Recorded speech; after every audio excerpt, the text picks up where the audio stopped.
The Dave Hooker Show. A presentation of Off the Hook Sports. Objective insight, expertise, top guests. Available on YouTube, Apple, Spotify, and the Off the Hook Sports app. Download now for free. Also available on offthehooksports.com. I compute and obey. Now to Dave Hooker. Ready.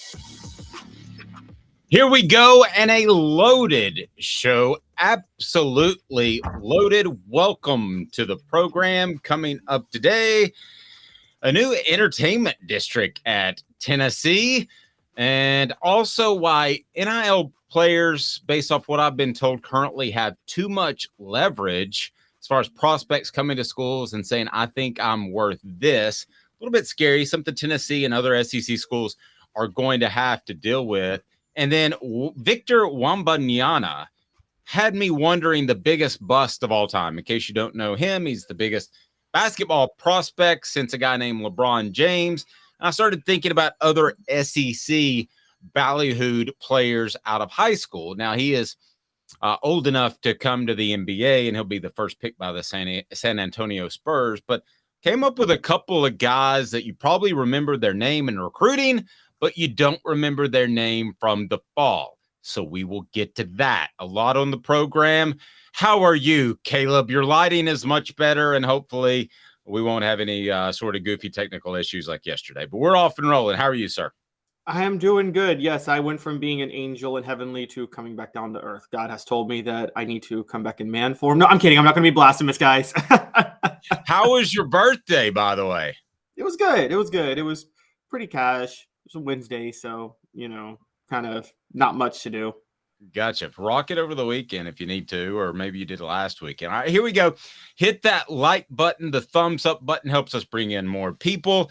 As the one, the only Jacob Warren would say, tight end who's actually on vacation this week. So we won't be hearing from Jacob. We'll hear from Cooper. What do you think, Jacob Warren, about that subscribe button? What's up, everybody? This is Jacob Warren asking you to like, subscribe, and share.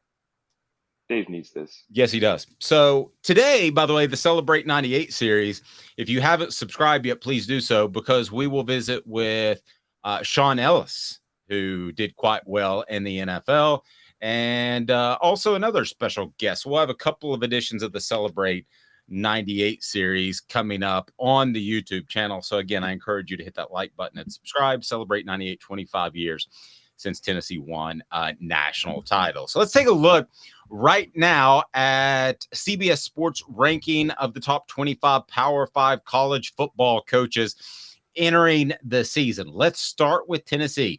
Josh Heupel jumps from number 33 to number 16 in a year. That's a very significant jump. When you start getting into the 5 to 15 range, you're talking about guys that are competing for championships, that are knocking on the door at especially a 4-team playoff, but a 12-team playoff as well. And then your next level are guys that have won a championship. So what do you think of Josh Heupel being number 16 in the country? Thoughts, Caleb? I think this is significant, and one of the standout parts of this ranking is who Josh Heupel jumped.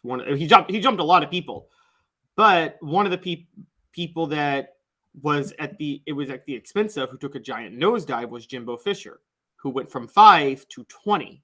Yeah. So Josh Heupel went from 33 to 16. So people are putting more faith in Josh Heupel than a national championship head coach now after just 2 years at Tennessee. And I don't think they're wrong. I mean, I put more faith in Josh Heupel than Jimbo Fisher. Other people he jumped, I mean, he's higher than Mike Gundy now. That threw me off. I didn't think he'd be higher than Mike Gundy. He's higher than Mark Stoops. That threw me off. Mike Norvell also made a giant jump. He made a bigger one than Josh Heupel, from 47 to 19. But again, that's because everybody is begging for Florida State to be good, and they favor them more than any other program in college football. But a couple other ones that jumped big. Brett Bielema, but Josh Heupel still ahead of him. Oh, another national championship head coach Josh Heupel jumped. Here's one. Mac Brown. I always forget he won a national title, but Dude, too. Mike's kind of a weird one. He's kind of in that Steve Spurrier point in his career where basically anything he does at North Carolina, like Steve Spurrier did at South Carolina, is kind of gravy, right? I mean, they've already had incredible careers. Now, Mac Brown was certainly helped out by Vince Young. I think Steve Spurrier's better coach, so I'm not comparing them on actual resumes or merit, but anything he does at North Carolina is kind of gravy. So he's hard to really peg in a list like this, I think. Yeah, you know who Mac Brown, funny enough, it's funny you brought up Steve Spurrier. That makes more sense. Until he went back to North Carolina, Mac Brown reminded me of Philip Fulmer more than any other coach in college football. They just seemed like parallels of each other to a certain degree. Well, he still does to me. So I think Mac Brown and Philip Fulmer, there are a lot of similarities between the two. The one that is not similar is that Mac Brown was willing to take a lesser football school because he wanted to keep working and had kind of this second enthusiasm with football. And we didn't see that out of Philip Fulmer. I think there was talk that he might take another job at one point, like a lower level group of 5 school. I'm kind of glad he didn't do that for his legacy. And then if he had any interest in getting back in athletics, Tennessee gave him an open door to be an athletic director, which was very questionable at the time. Yes, very true. Which, again, talk about putting your legacy at risk. He did that with his athletic director tenure. A few that were ahead. Dave, I don't know where you come in on this, but I'm not so sure Dave Clawson should be ahead of Josh Heupel. I understand he's done a great job at Tennessee. He's one spot ahead of Josh Heupel, and he's done a great job at Wake Forest. But I think we're still underselling the turnaround Josh Heupel directed at Tennessee in 2 years. I think I've been a bit of a Derek Dooley defender in the past. I've always talked about Derek Dooley inheriting a program on fire in an impossible situation. Josh Heupel, I thought, inherited a more impossible situation than Derek Dooley, and he turned it around quicker than any coach I've seen. So I think I might have him ahead of Dave Clawson, even though I think Dave Clawson hasn't maxed out what you can do at Wake Forest. Yes, agreed.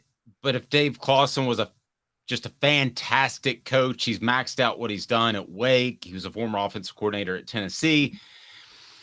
If he's that great and highly thought of by agents and other college football types, he would have got another job right now. Maybe he's comfortable, but I doubt that. I mean, football at Wake is a whole different thing compared to what he's used to, what he's seen at Tennessee. So I think he would like to be able to have a job in which he could compete for championships. So let's get to 4 Downs right now. 4 Downs brought to you by our friends at Vassy Lawn and Garden. Man alive, it's worth the drive. Vassy Lawn and Garden, their buying power will take care of you and your pocketbook. How do they do that? Because with their buying power, they'll save you on industrial, commercial, and residential mowers. It is time for 4 Downs, and it's brought to you by the one, the only Vassy Lawn and Garden. Go to vassy.com. 4 Downs. 4 questions. 4 answers. The Dave Hooker Show. 4 Downs. A presentation of offthehooksports.com. Okay. So they have Nick Saban number 1 over Kirby Smart.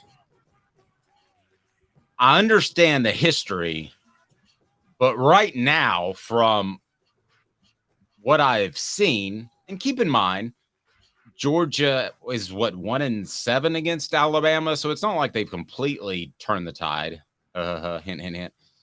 But based off of the recruiting and what I've seen on the field, I don't know how Kirby Smart's not the best coach right now in the nation. You want to take Alabama based off history, you can, but who you hiring tomorrow, not just because of age. Let's say you could get 5 years out of either.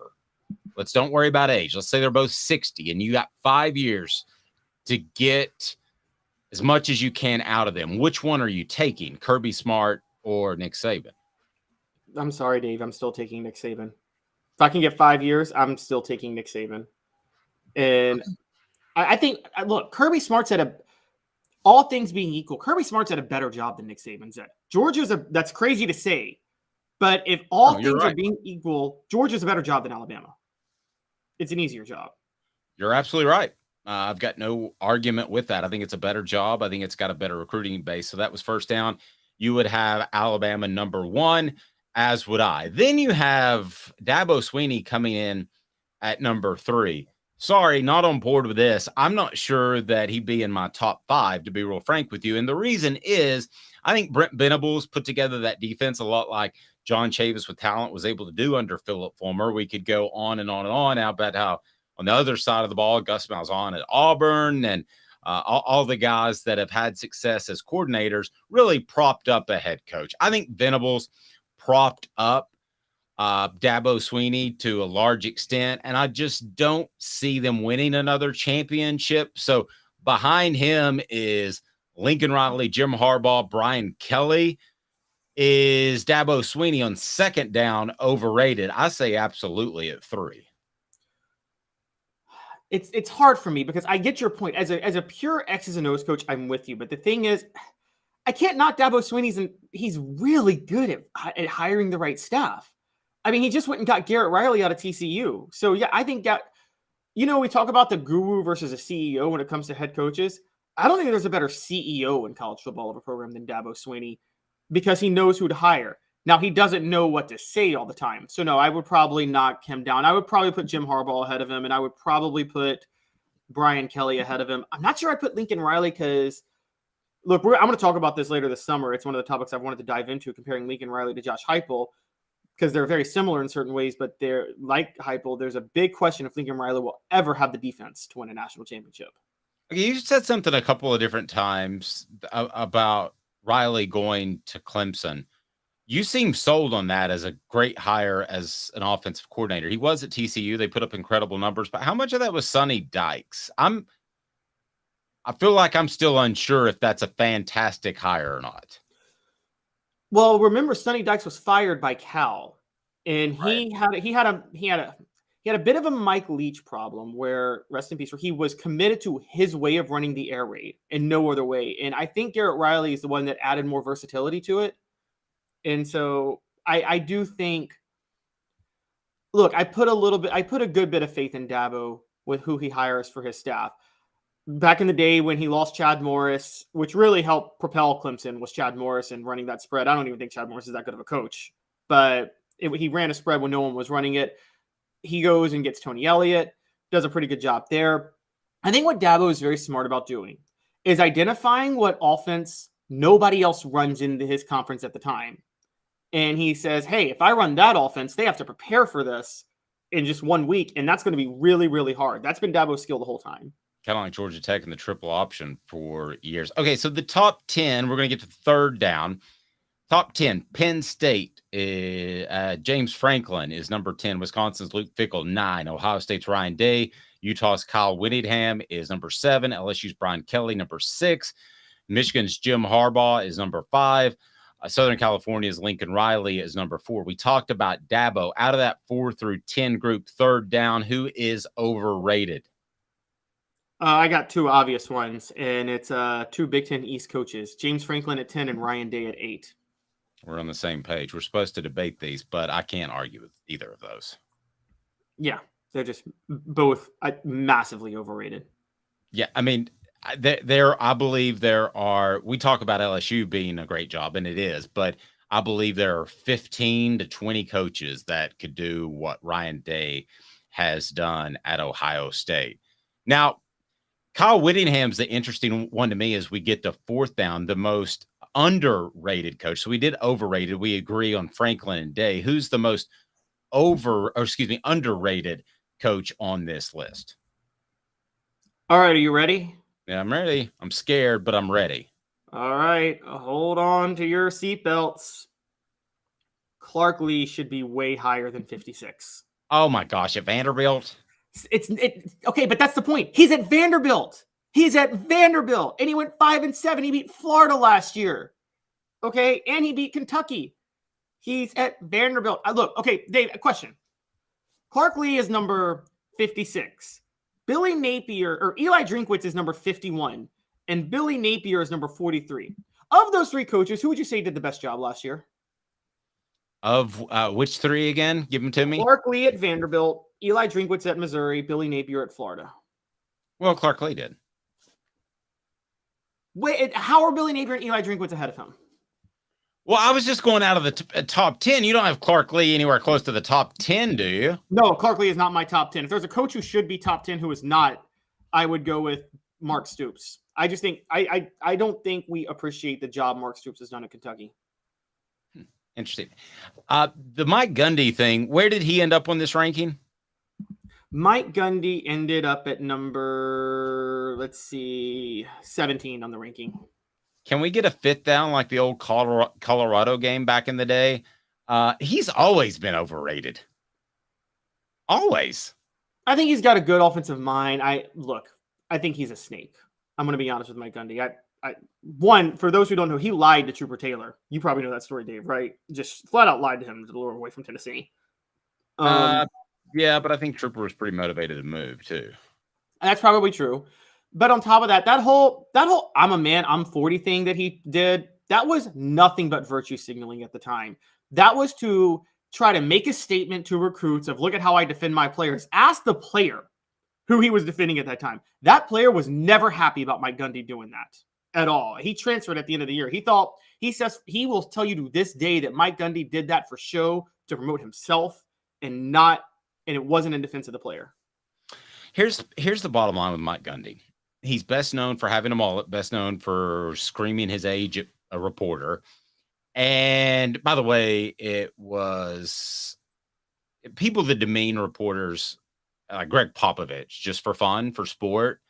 Just I have a total distaste for them. It's not because I'm in the business. It's because you need to realize that's the conduit from you to the fans. And I've never thought that Mike Gundy was as special of an offensive mind as you sort of alluded to. I've always thought he was looking for the next job. He floated his name out there with Tennessee on several different occasions to get a raise at Oklahoma State. Has anybody really, really, really made a serious run at him? I'm not 100% sure. I think Tennessee has made phone calls over the years. Who haven't they called? But as a whole, I don't know anybody that's made a monstrous run at Mike Gundy, or they would have got him. I know Oklahoma State has a lot of money. I'm well aware of that. They have incredible oil boosters, but I just don't see him as an upper tier coach. It's been too long. If he ends his career at Oklahoma State without a national title, that's not a successful career, given some of the discussion about him being one of the top coaches and one of the top candidates in the nation. It's just not. Let's get to the Neyland District. So to compare, Caleb and I were kind of talking about this. I know we have a lot of Braves fans. If you've been to the Braves fairly new stadium, I guess it's 6-7 years, but they have the Battery, and the Battery is basically like an outdoor mall, but it has better stores than the mall. We're not talking about Easttown back in the 80s. It has like a Mizuno shop where you can go try on shoes and you can kick balls into a net. It has a huge country western bar. It has all these different things. So a lot of people just say, I'm going to the Battery, and it has nothing to do with a Braves game. That, I think, Caleb, is Tennessee's goal with this Neyland District, is to build something that is attractive to everybody involved around the game. Ideally, and I don't know if this can happen, but ideally it would be something that people would want to go to even when there's not a game being played. I don't know if that's too aggressive, if that can actually happen, but I think that would be the ultimate goal. You achieve that, you achieve a moneymaker on campus, and I'm going to tell you why I'm not crazy about it, but that would be the ultimate goal. If you've got an event that has nothing to do with a football or basketball game, but it's going to connect Neyland Stadium and Thompson Bowling Arena, what are your thoughts? Disneyland, Mr. Jones says. I like that, but I'm still in that. Thank you. Next by the column way, coming up.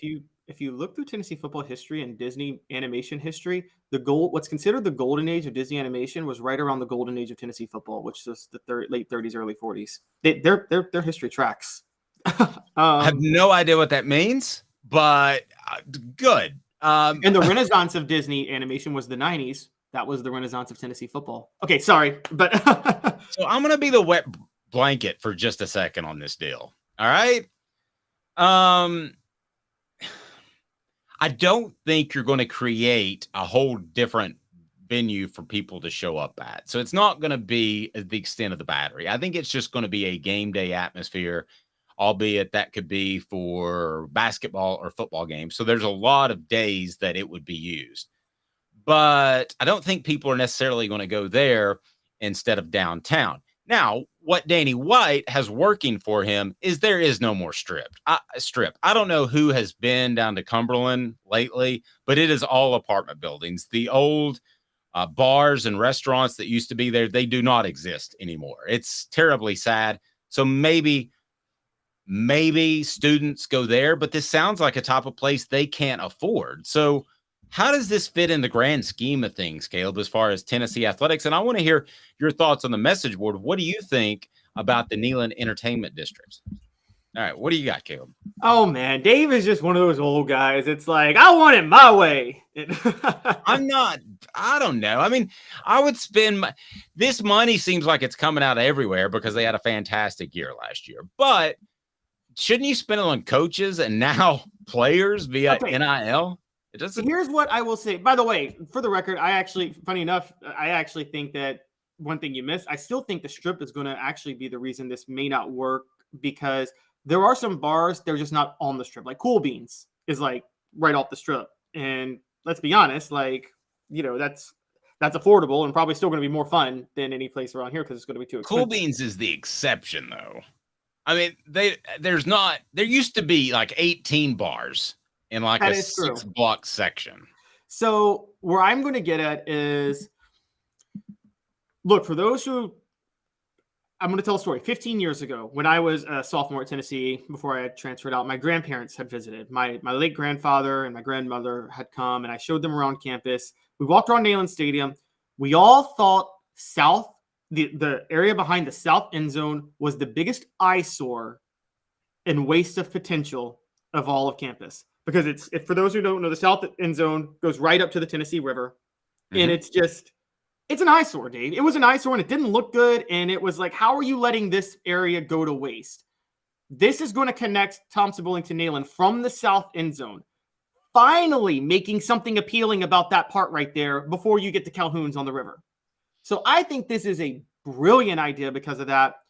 Now you have a point. Danny White is thinking, this is some type of development stuff you do, like if you are the athletic director at UCF, where Danny White was, or Buffalo, where Danny White was, where they're more urbanized areas. Knoxville semi-urbanized, though. I know it's a college town, but it's a city. It's semi-urbanized, more than most college towns would be. And so I think this is actually a great idea. I'm a fan. And I think it's also, look, with sports gambling happening, so big now, you might have some venues for betting. So you could create like a Vegas little like culture right there. I mean, look, I'm sorry, man. This would be pretty epic. I tell you, I don't think Calhoun's is very happy about it because they had that market cornered. You're talking about that south end. Everybody went there, so I bet they're not really pleased about it. I think it's going to make parking more ugly. Yeah, I think it's going to make parking more difficult. You mentioned the aesthetics of it, and I never noticed that because I always grew up around Neyland Stadium, selling game day programs to covering games. I never noticed that it was kind of an eyesore until I had friends that came up and they said it's kind of an eyesore on the outside, and the inside it looks great. Travis says it'll be stupid packed and stupid expensive. Elias says don't particularly care because it's probably going to be a crowded ripoff. I'm kind of like that too. And I don't mean to be the wet blanket. Cool. Do what you need to do and grow what you need to grow.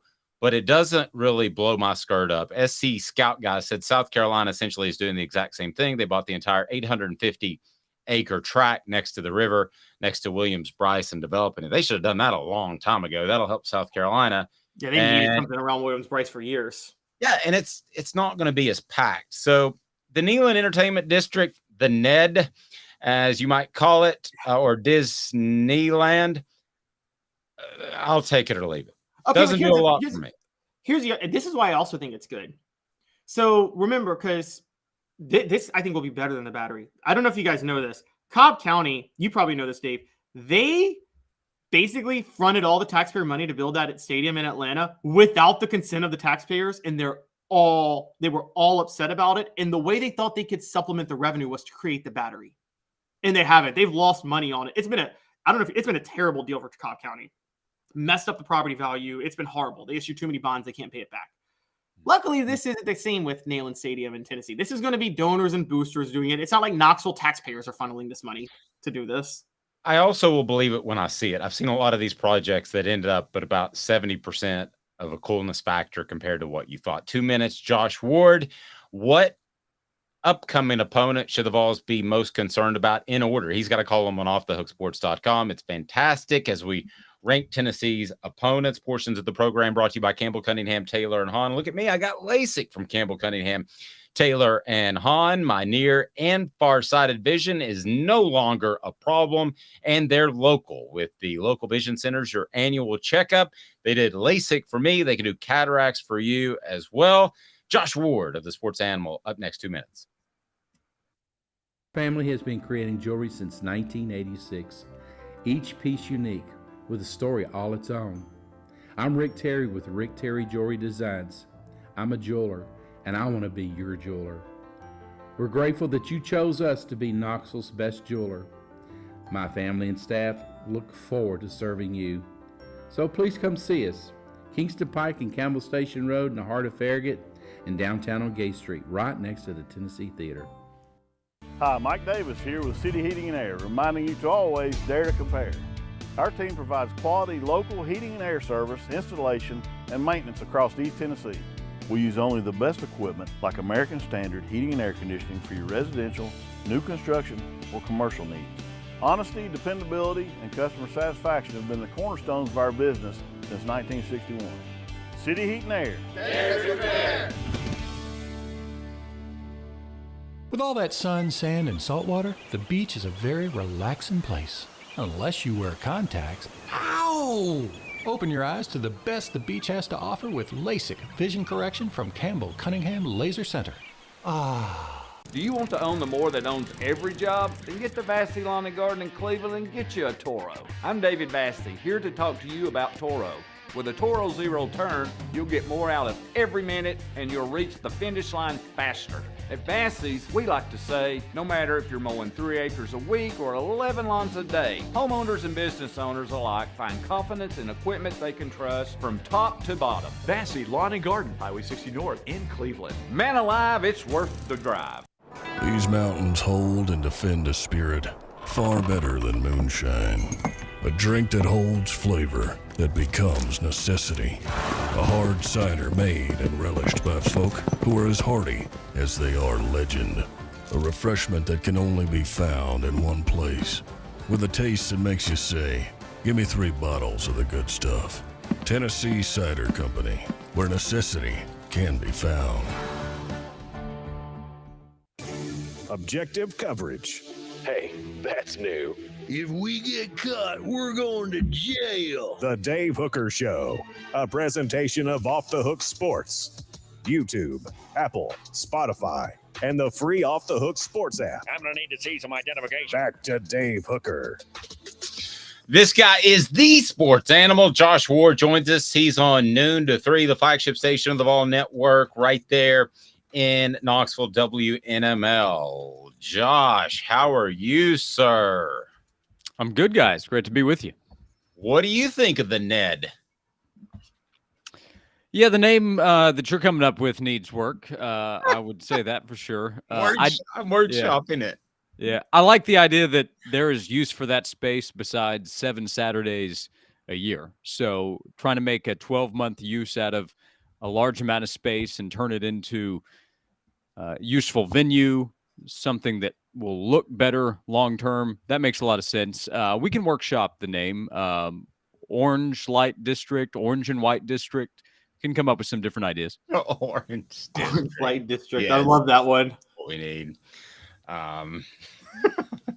That we need an Amsterdam is basically what we need on the river with the shows and the substances and that. If for any Ted Lasso fans out there, the Amsterdam episode ended up being it's a clean episode, and it was I think one of the more entertaining they've had in the 3 seasons. So we can workshop it. There's a lot to come up with there. Does anybody among the three of us know somebody that's gone to Amsterdam? And have you had the discussion of what did you do while you were there? I've had a buddy who went to Amsterdam and was like, what did you do when you were there? And he said, oh, we just did some stuff. And I said, so I don't believe that. And I said, so did you go one of those cafes there? Yeah, maybe. I said, did you go one of the shows? You don't know they have like shows with the ladies and the gentlemen. Shows, yeah. Yeah, shows. And he said, maybe. I said, did you take your wife? And I was like, I don't want to hear any more about this. All right, John. And he actually went with his sister and his brother to one of those shows. That feels awkward to me, but I'm going to move along. All right, Josh. So you got us thinking about this originally because you pointed out that Kentucky was a game that Tennessee needs to be worried about because the way it fell in the schedule. So that got my brain tumbling, which is a scary thing. And I thought, well, hey, Josh Ward, let's rank Tennessee's opponents based off the beatability scale and how concerned they should be. So that's what we did. So talk about going into this project, which is on offthehooksports.com, and you can read it now. We're going to break it down. What you used as criteria to rank what schools where. Yeah, different collections of criteria. Austin Peay ranked last. It only made the list because Tennessee agreed to play the game. So Austin Peay leads things off. Tennessee will win the game and will win by a lot of points. That's all that needs to be mentioned for the Governors, with all due respect. UConn is similar.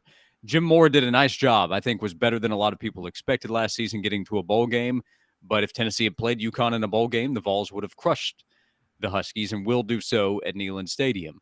Then things kind of get interesting. So in non-conference, you have Virginia, you have UTSA. I actually ranked both of them ahead of Vanderbilt. Perhaps that's too hard on the Commodores, but last year Vandy had a good opportunity going in, having won a couple of games in a row, and then Tennessee, despite a deflating loss and having to change quarterbacks, absolutely steamrolled Vandy. So why won't that happen this year? This is not to say UTSA is a game that should scare Tennessee. It should not, but it's sandwiched in between two SEC games, SEC East games that will matter, and they can score points at a group of 5 level. So I rank them ahead. But Kentucky, if you want me to go through, or Dave, you can stop me whenever. I do have Kentucky ahead of other opponents that might seem like they should be higher, but because of where it falls. The game is in Lexington the week after Tennessee plays in Tuscaloosa, and it's difficult for anybody the week after you play Alabama. Back-to-back road games against a Kentucky team that will be very motivated to beat Tennessee. That game means so much to the Wildcats. This is not to say that Tennessee will lose, but that's a dangerous spot. So I have Kentucky ahead of South Carolina and Florida. And South Carolina actually have probably ranked lower than where some others will have, considering last year's result. But that game is circled for Tennessee. I have no concern about the Vols being ready for South Carolina when that team comes to town.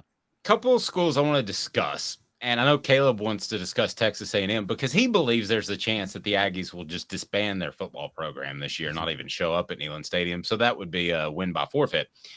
But South Carolina, you have it 6. Did you factor in the revenge factor? Because of all the games that could maybe sort of be coin tosses, which I guess that would be considered after what they did to Tennessee last year. I just think the motivation factor is going to be huge. Not that you're not motivated to play other games, but last year was a gut punch. Yeah, I factored revenge for Tennessee, the motivation in for sure. And that's why I don't have it as high on the dangerous list. It's 6th. Like Tennessee hasn't reached a level to where you just check that game off. So South Carolina being ranked behind Florida, A&M, and Kentucky on the dangerous list doesn't mean it's an automatic win. I just look at that as one where Tennessee will play UTSA as much as I respect what that team is.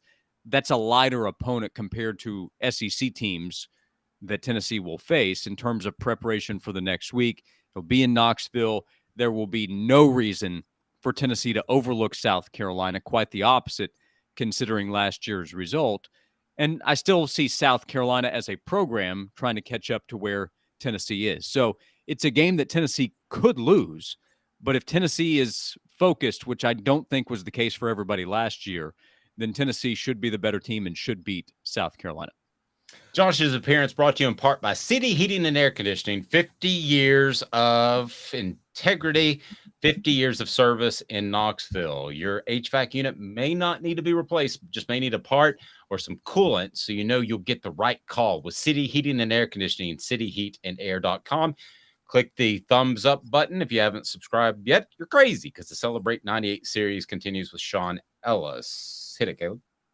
Josh, it's funny when you were naming the schedules in order. You said Florida, and then you said A&M, and then you said I think South Carolina, but you said Florida A&M, and I think Florida A&M would be tougher for Tennessee than Texas A&M this year. The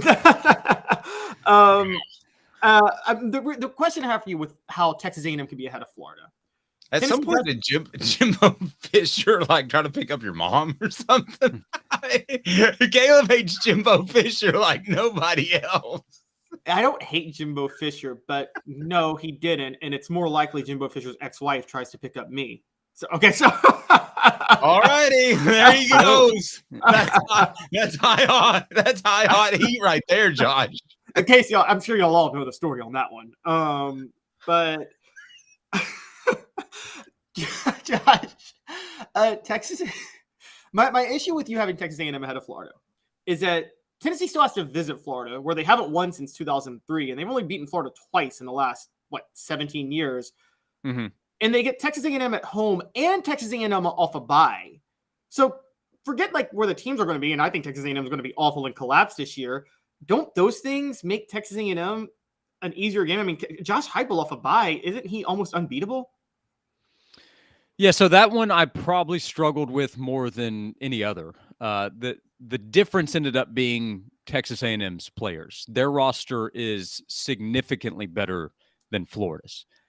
Texas A&M has a roster that should make almost every program in the country jealous.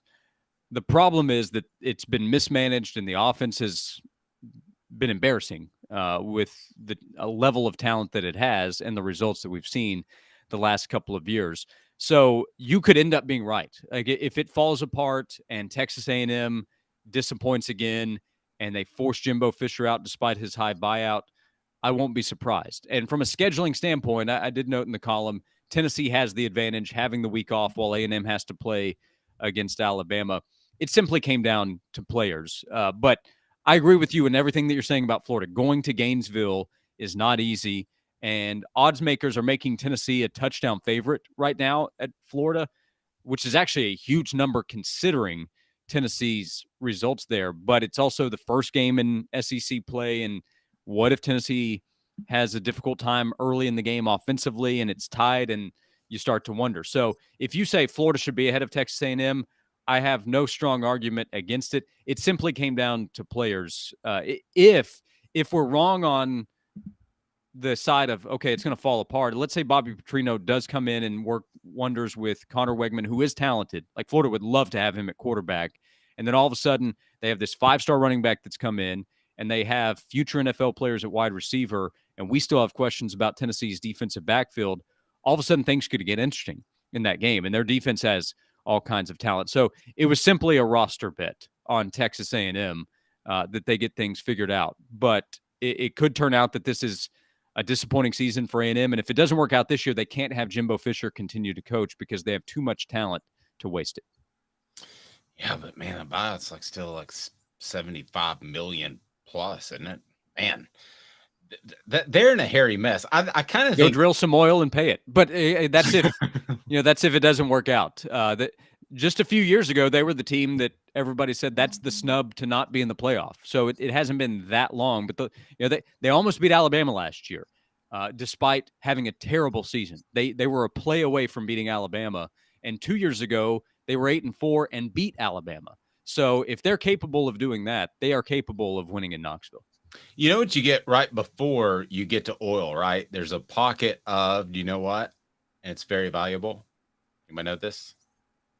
Think John Ward, Josh's grandfather. 6 natural gas. Oh, there you go. See, they could turn that into some cash as well. It could be Walter Nolan Sack, brought to you by Natural guys. Or they could just take some Saudi blood money for some more oil. Sorry. Golly, Caleb, just on it today. All right, so Alabama, Georgia. It is at Alabama. It's a revenge game for Alabama, but I tend to agree with you. Georgia is still number one. But was that difficult in your mind? Not really. And that's a statement about Georgia. The fact that playing in Tuscaloosa against Alabama, Nick Saban, is not the number one most dangerous game. But I don't know if you've caught much of Georgia football the last 2 years. It's not an easy go.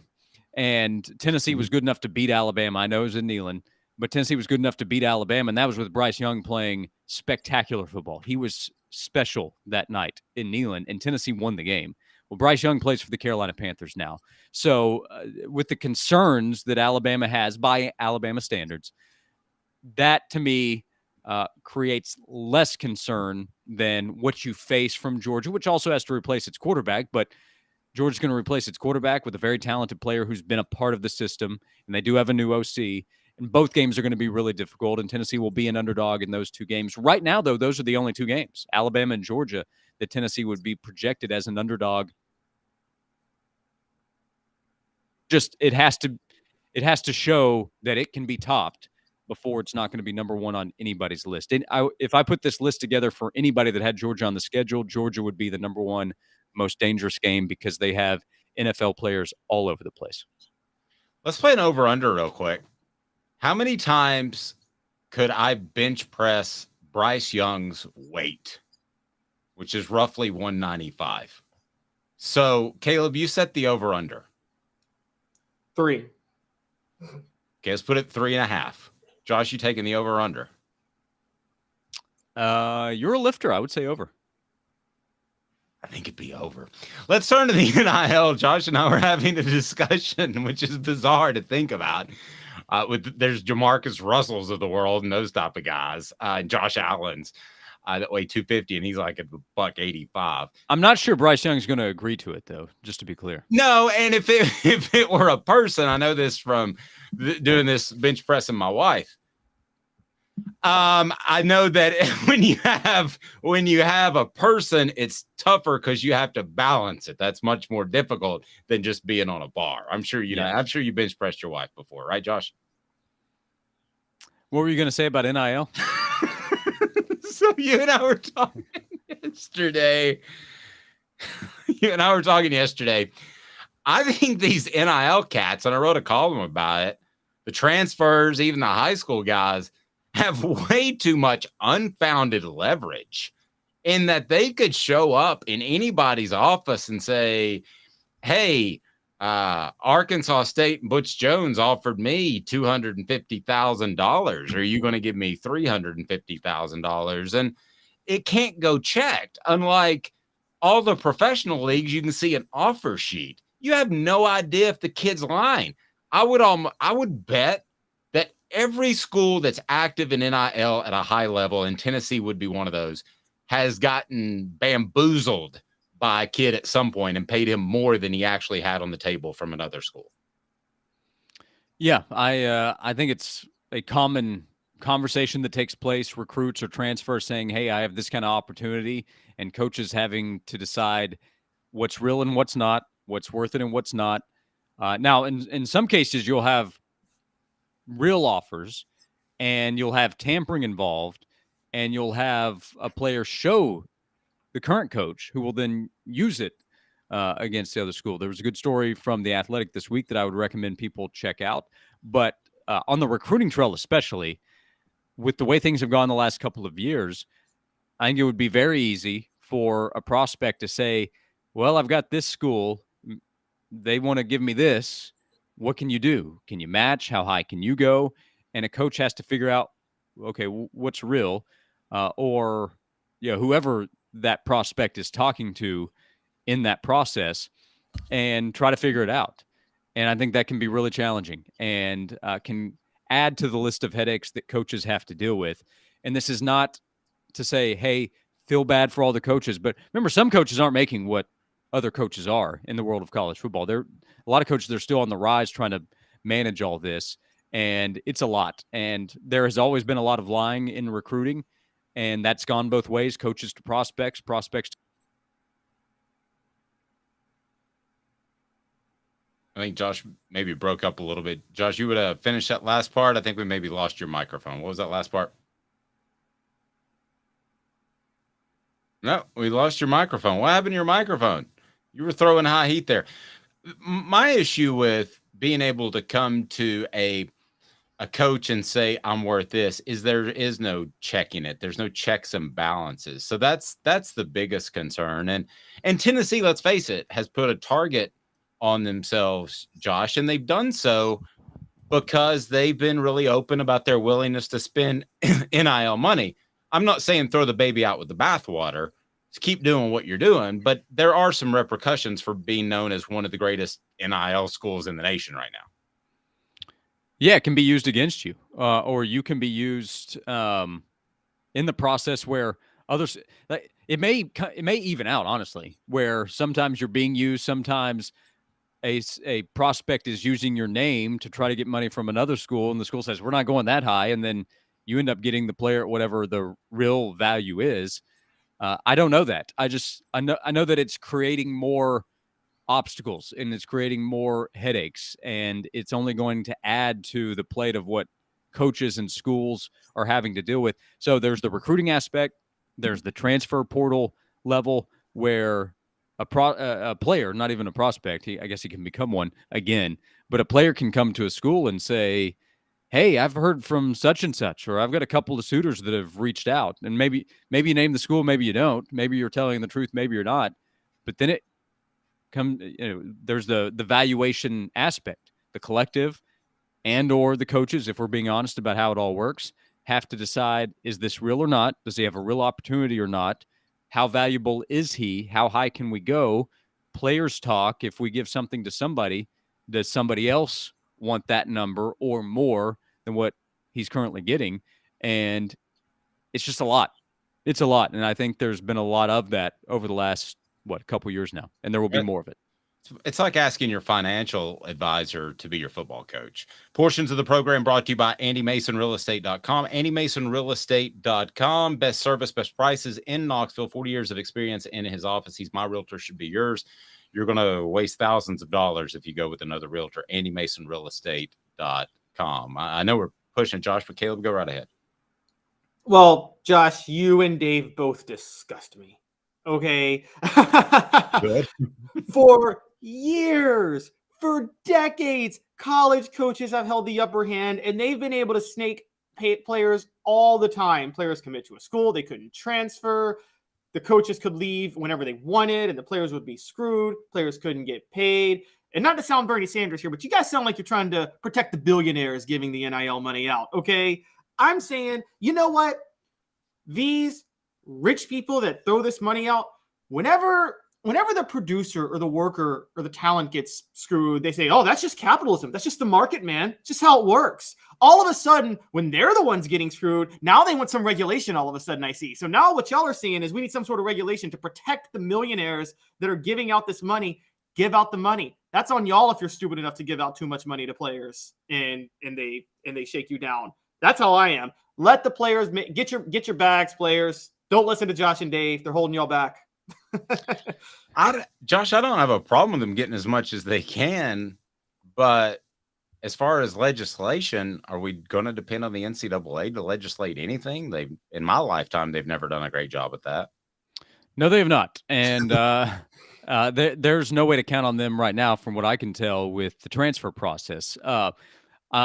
I don't have any issue with the players doing whatever they can to get money, as long as we're talking about doing something legal. You know, I'm going to have some kind of issue with illegal activity if that ends up happening. But no, a player getting what he can, go for it. I do have a problem with Power 5 schools preying on Group of 5 schools and tampering with their players when they're on the roster.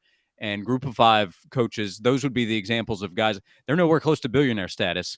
And most of them are not even at millionaire status, especially if we're talking about assistant coaches at the Group of 5 level. Those are coaches that are rising in the coaching ranks, and they are trying to build a career to maybe one day get to that Power 5 level.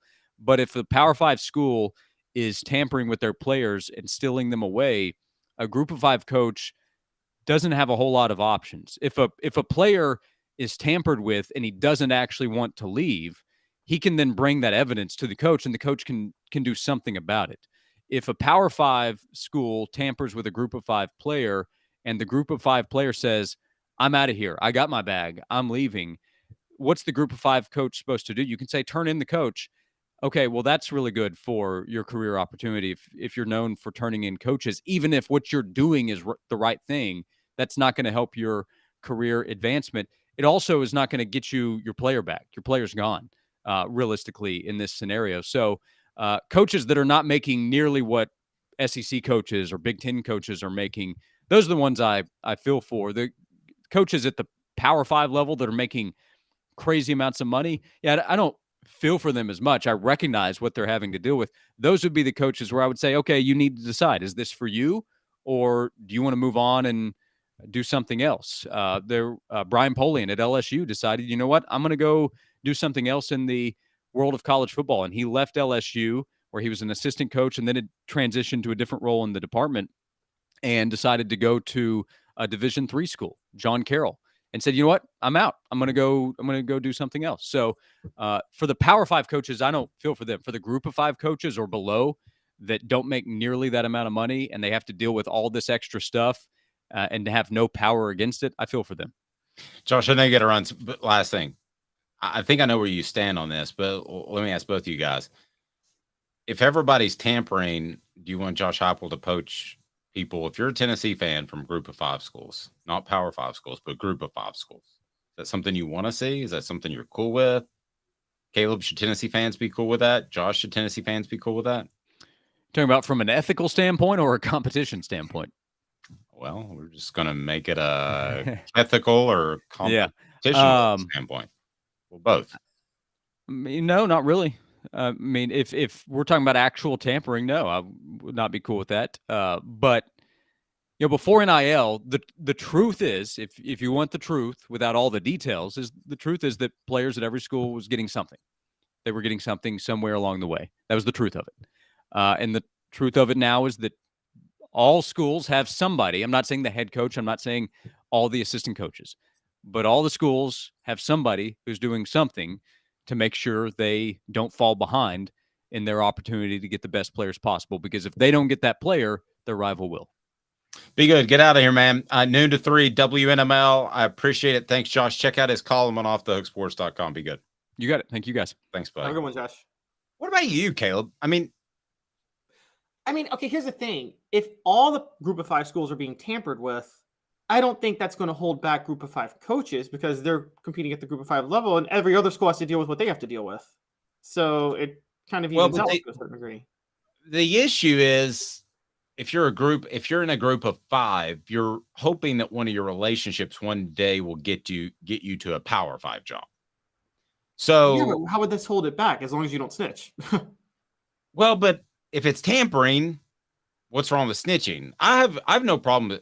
I don't believe in the snitches get stitches. I have no problem with snitching if you're doing something wrong. Let's see. Is it like we say this take tampering? Okay, well, is it tampering when a Power 5 school calls a group of 5 coach to offer them a head coaching job?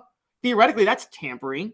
Like it's the same thing. It's just Power 5 schools, boosters of Power 5 schools calling players of group of 5 schools and offering, hey, you want to come to this school? You can get more money. I mean, it's again, if the schools themselves, I mean, that group of 5 coach that may not like tampering, they sure as heck don't mind it when the Power 5 school calls them while they're coaching the group of 5 school to offer them a head coaching job. Well, and this too, let's think about the kids. I mean, if you hear about this guy that's lighting it up at ETSU and you're Tennessee, I mean, it's probably his dream to play at Tennessee, right? And he would have better facilities, better support, better educational support. So I'm with you, man. I mean, tamper away. It's not like it's breaking a law. Haven't we all had a job, but then at the same time been in contact with another company we'd like to work for while having this other job? That's normal. I mean, what about the, and also Let's take it larger. Was the SEC not tampering when they were negotiating with Texas and Oklahoma secretly to join the SEC for a year when Oklahoma and Texas were in the Big 12? I mean, tampering is part of life. That's what you do. You try. I mean, by the way, my favorite player's getting gift story of all time is still Eric Dickerson getting what? Didn't he accept a car from Texas A&M? And then he Trans Am, I think. I'm sorry. I think he got a Trans Am. Oh, he did. Didn't he get a Trans Am? Yeah, it was like I think it was that group still. I don't know what they did to those guys, but they still will not say that they got anything when it's so obvious. They did. Craig James and Eric Dickerson, all those guys, they're like, no, absolutely not.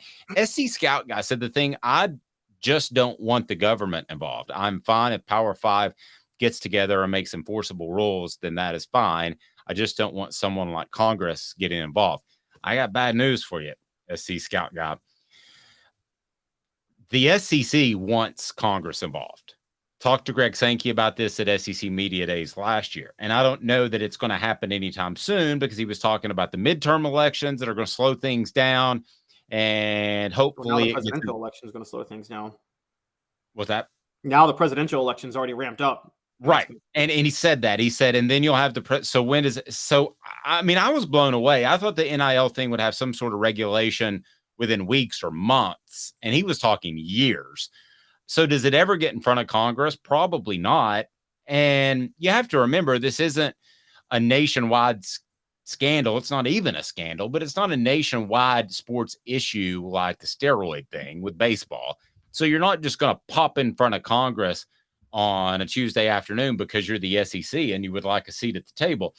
But if Congress got involved, I don't think it would change much. At the bottom line is, guys, who out there has sons? If your son's 18 years old and he has an opportunity to go out there and make millions of dollars or hundreds of thousands of dollars, is anybody going to say that should be legislated against? Well, anybody? No, and here's the other big deal that people are forgetting. So the Supreme Court didn't rule this thing unconstitutional. What they ruled is that the thing that unleashed NIL was they ruled that it violates antitrust law. For Congress to get involved, they would have to completely rework antitrust law in this country. So forget NIL for college athletes at that. You realize that gets into unions negotiating at Starbucks or Amazon or just worker protections. That changes, or consumer protections. You realize how much that affects if they were to rewrite this law? It wouldn't just stick with NIL. That law, the umbrella would, by its very nature, expand. You can't just narrow this to NIL. You see what I'm saying, Dave? Because there's broad antitrust law in this country. But couldn't you do antitrust like they do with the NFL or Major League Baseball? You're going to be better versed in this than me, so you tell me. Those are, again, that's the antitrust too. It was actually, that's part of the antitrust too. I think this goes back to the Sherman Antitrust Act in the 1880s. But the thing with the NFL and Major League Baseball, and I don't know how WWE gets away with this because their wrestlers aren't unionized, but with the NFL and Major League Baseball, what they would say is there's no competition for those leagues. Those are the clear-cut, one sole league, and you can't go work for another league if you don't like how you're being treated. Therefore, you have to therefore they're more sympathetic to the unions in those leagues. You see what I'm saying? Elias Gray answered the question. I'll tell you how they get around it. They use contractors. Same thing in NASCAR. NASCAR's never even tried to unionize, and I don't know wrestling, but I'm guessing it's the same thing. You just collude together with 4 or 5 other decision makers. It's even easier. I mean, it's incredibly easy in NASCAR. Here's what WWE, but see, here's the thing with NASCAR and with college football, and this is why what I said, I don't know how WWE gets away with this. Yes, you use contractors, but if you're contracted, you own your own name. You own your own brand. You know what I mean? The NASCAR drivers, they own their own name, and they're going to get paid if they're in a video game whatsoever. WWE, they use independent contractors for the wrestlers, but they own the wrestler's nickname and their likeness. How do they get away with that? That's the most illegal thing in the world. And well, the bottom line is they have the power to exclude them. It's collusion is what it is. Or maybe it's not even collusion. Maybe it's just whoever's in charge. Like NASCAR, the Frances are the only ones. So it's really not collusion. It's just the bottom line is you're not good enough to be a Formula One driver, and we'll just run you out of the sport in America if you do something that goes against what we want. I mean, they had issues with a driver whose name escapes me that may have done drugs, didn't fail a test, and he was like suspended for 6 weeks, and he came back and he may have done drugs again, and then his career was over. His name escapes me. Seems like it was Jeremy. Probably somebody can help me with that. All right, so biggest bust from high school to the SEC, because everybody thinks that Victor Wembanyama is just going to be the next greatest basketball player in the history of man. He's out of France. He's 7'2", but I've seen a lot of these guys come in very ballyhooed, and we're going to discuss some of those. All schools. So SC Scout guy and other guys that are fans of other schools, why don't you give me some? Because I got a pretty good list I put together, and there's Tennessee guys on there, as you would expect. There's more than that. And why Tennessee, if you're going to take basketball seriously, you can do it. Like this afternoon, you can take basketball seriously, and you can change your program, and you can be in the Final Four next year. And I'm going to tell you how right after this, and it's pretty darn easy. 2 minutes off the Hook Sports. And Craving Wings South North Shore location, where we've heard people say that you can get the best wings in East Tennessee. Pero ¿quién es este? El número 87, Jacob Warren. I'll just do 6 of my sauce 87, please. Imposible, señorita. Dale 6 más. Look at these wings. Perfectas, deliciosas, fantásticas. Man, I don't know what you're saying, but it sounds awesome. How do you say fresh, never frozen in Spanish? Frescas, nunca congeladas. Make your way to Craving Wings and get you 6 más. But what was funny about Cadis, we were a full continuum of care at that time. We had detox, we had inpatient, we had outpatient. So we were doing a lot of the things that we do now. But now we just do them so much better. It's really a simple program, but we're complicated people.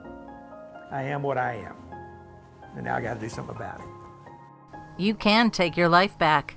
Call Cadis today. Got cataracts? We can fix that. Never miss another moment. With a little help from Doctors Campbell, Cunningham, Taylor, and Hahn at cctis.com. Do you want to own the more that owns every job? Then get to Vassey Lawn and Garden in Cleveland and get you a Toro. I'm David Vassey, here to talk to you about Toro. With a Toro Zero Turn, you'll get more out of every minute and you'll reach the finish line faster. At Vassey's, we like to say, no matter if you're mowing 3 acres a week or 11 lawns a day, homeowners and business owners alike find confidence in equipment they can trust from top to bottom. Vassey Lawn and Garden, Highway 60 North in Cleveland. Man alive, it's worth the drive. Our family has been creating jewelry since 1986, each piece unique with a story all its own. I'm Rick Terry with Rick Terry Jewelry Designs. I'm a jeweler, and I want to be your jeweler. We're grateful that you chose us to be Knoxville's best jeweler. My family and staff look forward to serving you. So please come see us. Kingston Pike and Campbell Station Road in the heart of Farragut, and downtown on Gay Street, right next to the Tennessee Theater. Who's this guy? Hello, wizard. The Dave Hooker Show. Who? A presentation of Off the Hook Sports. What? YouTube, Apple, Spotify, and the free Off the Hook Sports app. Back to Dave Hooker. Elias saying Jesse Ventura led a unionization drive in the 80s, and Hogan ended up being a snitch. Yeah, and then later on video, he found himself with something that rhymes with snitch. Did you see what I did there? Yeah, Hogan's have not you watched that TMZ versus Hulk Hogan thing? Or Gawker? We covered it at USA Today. It's pretty intriguing. It's a pretty neat thing. There were no good guys in that, but Hogan was the one who deserved. He was right in the lawsuit, but like Hogan's a bad dude. He's a snake. Yeah, it was pretty shady. So, I don't think the players in college football could ever unionize. So I'm just gonna move on. Yeah, they can. But yeah. The thing is that before we move on, the businesses won't own their likeness. That's the thing. That's the scandal with WWE, is that they're contractors, which is fine, but then at the same time they say we own your likeness. That's criminal what Vince McMahon is doing. Okay, so I know a lot of people out there aren't NBA fans, so this isn't an NBA conversation. But Victor Wembanyama he will be the number one pick by, we now know, the San Antonio Spurs. And I have not seen this much hype for a basketball player since LeBron James. And I will be honest with you, when I was old enough, you might have been a little too young, but I was old enough, Caleb, to watch LeBron whole games. I wanted to have a really strong opinion on it. I think this guy is a considerably better prospect than LeBron James. And I know that sounds insane, but with that comes these huge expectations. And a lot of people will just jump to the next step, which is he's going to be a 6-time champion and an all-star. So we do that too with college football prospects in high school. So some of the top high school prospects that bombed out. Let me hear from the message board, whether it's your favorite school or someone else that you can remember. I'm going to start with a Tennessee guy, and then I'm going to go to a Georgia guy. But I can remember Brian Darden, and this might be before your time. Do you remember the name Brian Darden? I learned from you and Fred White about Brian Darden. Yeah, not only was he highly ballyhooed, but he showed up on campus, and in preseason camp, he looked like he was the man. I still don't completely understand what happened, but I remember Jimmy Himes saying that he was going to be the next great Tennessee tailback. He was a total bust. So that's one for Tennessee. D says Ronnie Pillows. I don't remember a Ronnie Pillows. What about you, Caleb? While I look up Ronnie Pillows, is there one that sticks out to you? Well, there's a running back that sticks out to me that went to Tennessee that's not Brian Darden, and it was a little over a decade later, a guy by the name of Bryce Brown. And best player in the country. And do you give him any sort, though, of pass because of the confusion of the program around him? I mean, he went on to play a couple of good years in the NFL. He had like 2 semi-decent years, never saw any real success. I think that, I don't know. When he was a late commit, there just seemed a lot of things. You know more about, we were covering the team. There just seemed a lot of things surrounding Bryce Brown beyond just the confusion surrounding the program. I mean, again, it seemed a little devious, wasn't it, to commit a month late after signing day? Then, you know, I don't know. There's just some weird things with him. Another one for me, I want the South Carolina guys to come. One guy I remember, and I don't know why he sticks out, but anybody remember Ricardo? They're coming in left and right. Go ahead. Anybody remember Ricardo Hurley? I don't remember Ricardo Hurley. We got to vote for Harrison Bailey, the quarterback, Quincy Prigmore. Slick Shelley. Now, I will tell you this, Travis. I knew at the time that Slick Shelley was pretty far down on Tennessee's board. So that one was an incredible surprise to me, that he was one of the last receivers they would take. He just had a cool name and he looked slick. I mean, he was a long strider type of guy.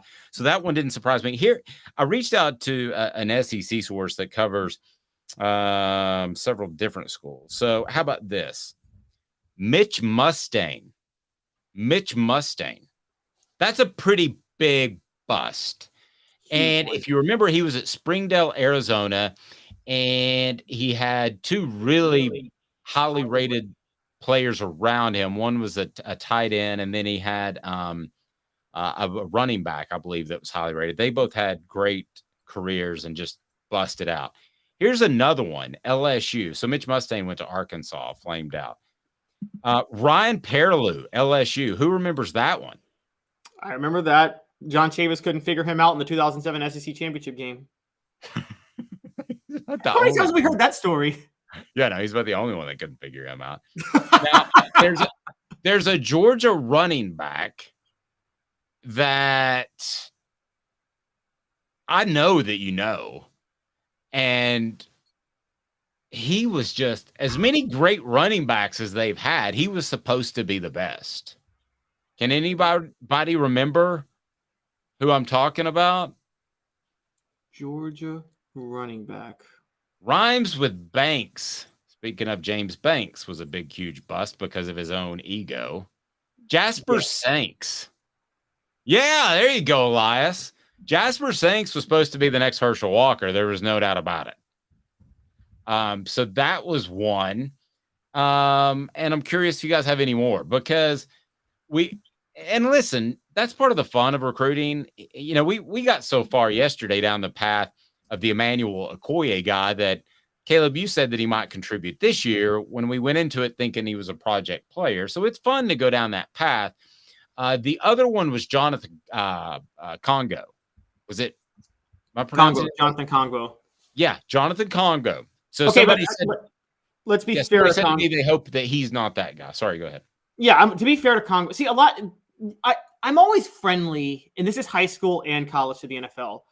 There's two types of bust to me. Or there's actually three types. There's one that they were just overvalued and not as good. That's rare. I actually think that's rarer than we give it credit for, but that does happen. Then there's two others that are more common. One, injury. You know, injury can be a factor. The other one, the one where I have no problem calling somebody a bust and I have no fun laughing at them, is when they self-sabotage. So James Banks, laugh at him all day. He ruined his own career and deserves everything that comes with that because that was his fault for being so stupid. And no sympathy. But Congo, I give him a bit of a break because if you remember, Butch Jones asked him to put on weight to move him into the middle at defensive tackle, slowed him down. Pruitt comes, moves him back to edge rusher, but he couldn't trim down the weight he had put on. And then he suffered a season-ending injury. Yeah, it's probably kind of a tweener either way. Elias says it's a who's who of the Kiffin class for bust. It is. They had more felons than first-team All-SEC players in that class. That's not a joke. I mean, if you want to go back and count them up. I know. Yeah, I mean, they've got a guy who murdered somebody.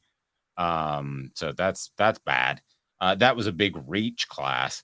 But, you know, we do get excited, and this Victor Wembanyama is exciting. Is exciting to watch. But so he's not a better prospect than LeBron James, by the way. I think he is. He can't pass. He can't pass to save his life. All you got to do is double team him and turn it over every time. LeBron couldn't shoot and still can't. Yeah, but LeBron's so big he can drive to the basket. Victor Wembanyama has the same problem Kevin Durant has. And it's going to be the same problem in the NBA, which is if you ever double team Kevin Durant, he is a deer in headlights. He's a complete waste once you put two guys on him. Well, but Kevin Durant's one of the top 5 players of all time. Victor Wembanyama is not a bust if he's one of the top. Kevin Durant's not top 10. He is top 10. No, he's not top 10. No, right. He's not. The thing is, have you ever noticed you double team Kevin Durant, there's somebody open, and Kevin Durant ain't smart enough to find the open guy. Never does. He won 2 titles because he was on a loaded team that had like shooters all over the place, and he got 1 MVP. But I think Kevin Durant, again, you got to be able to be a semi-decent passer. And Victor Wembanyama is a horrible passer. He has horrible court vision. Did you see how many bad shots LeBron took in game 1 because he wants to be a 3-point shooter? I'm not saying Victor Wembanyama is going to be LeBron. Chances are he won't have the drive and he won't have the health. But looking at those two dudes coming out of high school, period, into discussion, not knowing what happens, I think Wembanyama is a transitional, generational type of talent. And turns out LeBron has been as well. But I thought LeBron was very, very good Magic. And I think Wembanyama is a different player altogether. Like, I think he is. Wembanyama just be a better Kevin Durant? No, I think he's better than that. I mean, just as a prospect, I'm not saying he will be better. Okay, please don't hold me to this. But like Michael Vick, to me, he's like Michael Vick. Michael Vick came in, or Randall Cunningham, to go even back further, and he changed the way the game was played. I think that you're going to see that out of this kid as long as he's healthy. But man, he does need to go to a buffet. You guys are absolutely right. And then, yeah, and then, you got this guy named Caleb Love, and I'm going to go ahead and tell you, I'm going to be the what the H guy, because I think that Tennessee basketball can hit another level if they get serious, and they need to get serious right now. What the? What was he thinking? Release the hounds. The Dave Hooker Show. Keep cool. A presentation of OffTheHookSports.com. Okay, so if you don't know who this cat is, then you don't watch a lot of basketball. But Caleb Love, after a fantastic tournament 2 years ago, he decommits from Michigan after transferring from UNC. All right, Tennessee, are you serious? You got the NIL money. Do you want to be a basketball school as well as a football school, or do you want basketball just to kind of be the post-dinner liqueur. Okay, because you can go get this cat. You throw $10 million at him. You got him. He's a shooter. He's exactly what you need. Go get him. Go get him. Don't even make it close. Just say you need to be a Vol. Rick Barnes has North Carolina ties. I'm sure he can find his number. Just be done with it.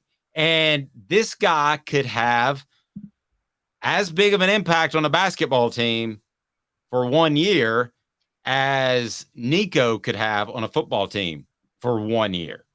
Go get him. Go get him. And for the SEC schools that want to be taken seriously in basketball, the Alabamas and the Auburns of the world, why is nobody else going after him? Why does the SEC have this kind of, we'll let him go somewhere else, let him go to Michigan or an ACC school? Go get this kid. Am I missing something? I mean, you got the cash. Yeah, you're missing something. And what you're missing is this kid is massively overrated and living off a tournament run in 2022. That's it. That's all he's got. For the record, I am the genius basketball talent evaluator, clearly. He's a better shooter than anybody Tennessee has. No, he's not. He shot 29.9% from three last year. 2 years ago, he was 37.8% from the field in general. He can shoot, and he shoots mid-range shots. The mid-range is dead.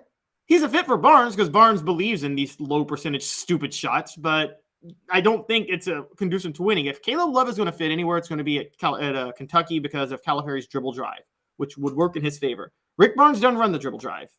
And Calipari doesn't want to do a bunch of NIL deals because he calls it tripping over nickels to get to millions. Well, so Calipari doesn't have to worry because players don't need NIL because they know if they play for Calipari, they'll be in the NBA in a year as first-round picks with way more money anyway. I think this guy'd be a great fit for Barnes. I don't. I think he would hold Tennessee back. I do. I think he's overrated. I think he would be way too much of a volume shooter. I think he'd be Tyreek Key, but taking way more shots. 5-star prospect coming out of high school. Miss. It was a miss. Clutch in the NCAA tournament 2 years ago for UNC. Okay, yes, clutch. Clutch has to come with like being good enough to get you there. And so it's kind of like the Peyton Eli talk when people would say Eli's more clutch. It's like, okay, yeah, but you're still taking Peyton every time because even though Eli's more clutch in the postseason, you don't know if Eli can get you to the postseason. So you take Tyreek Key over Caleb Love every time. I didn't say that. I just said he'd be Tyreek Key with taking a lot more shots. Make a lot more shots. Go to crafttreats.com if your dog is having any issues with indigestion or having any issues with arthritis and also anxiety. They'll take care of you. So you have got to go to crafttreats.com, use a promo code off the hook, get 20% off the chill pills with the CBD derivative or any of their fine treats. They are awesome. So check it out. D says $10 million for a 1 year wonder. No way. Well, I was exaggerating a little bit. Are you telling me $10 million for a 1 year mediocrity? Sorry. No. Okay. So you're telling me you wouldn't even take him? Like if he called Tennessee. Oh, that's insane. He's overrated. That's insane. Overrated. Did you see the fact they couldn't make any shots in the tournament? He may be overrated based off of his 5-star, but he's a bona fide starter in college basketball and started for UNC, which is a better program than Tennessee historically. And Hubert Davis is on the hot seat for UNC underachieving last year. Well, yeah, but what did he do the year before? That was okay, Dave. You know this. How many times can teams get red hot and make a Final Four run, and then North Carolina made a Final Four run in 2000 against Tennessee, and that was I forgot who was coaching them at that time, but he wasn't that good of a coach. And that scout guy says he'd take him. So okay, let me ask you this: would you pay $10 million if you're Jim Haslam for a Final Four run right now?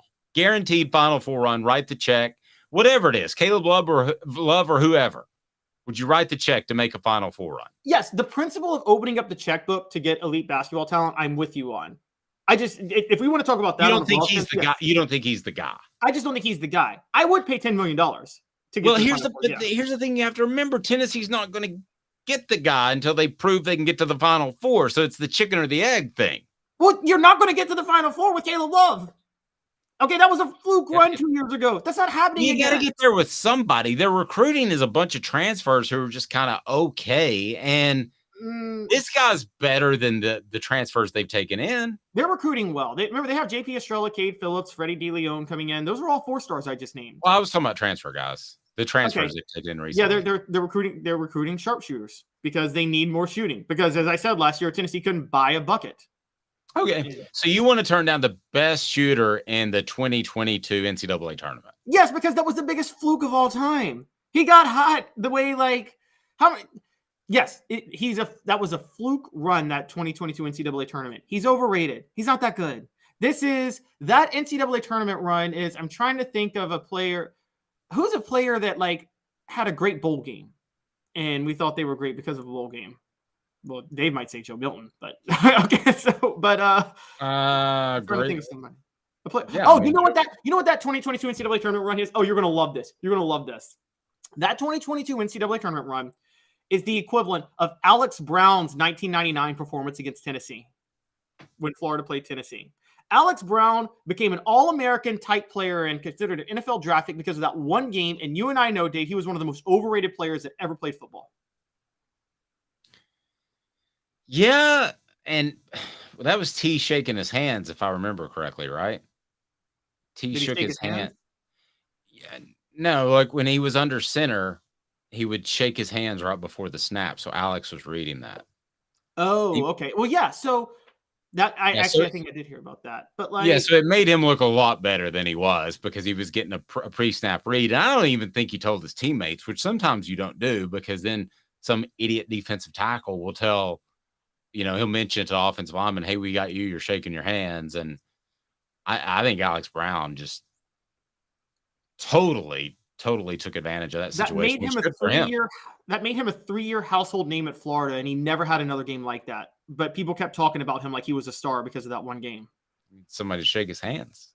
That's what he needed.